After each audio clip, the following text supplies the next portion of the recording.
శ్రీమద్భగవద్గీత. ఓం శ్రీకృష్ణ పరమాత్మనే నమః.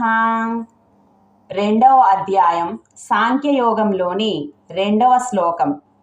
శ్రీ భగవాన్ ఉవాచ కుతస్త్వా కస్మలమిదం విషమే సముపస్థితం అనార్యజుష్టమస్మజ్యాం అకీర్తికరమర్జున.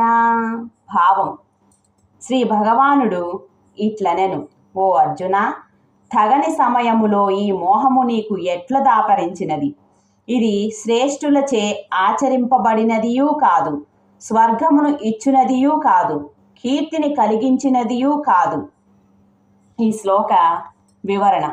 ఈ శ్లోకం ద్వారా భగవానుడు అర్జునుణ్ణి మందలిస్తూ, ఈ విషము స్థలమునందు అనగా భయపడుటకు శోకించుటకు ఎప్పుడూ తగని యుద్ధభూమిలో యుద్ధ ప్రారంభ సమయమున మహావీరుడవైన నీకు మోహం ఎక్కడి నుంచి వచ్చి పడినది? ఈ మోహము శ్రేష్ఠ పురుషులకు తగదు.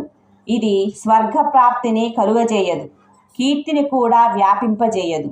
దీని వలన అనగా ఈ మోహము వలన మోక్షం సిద్ధింపదు, సరికదా?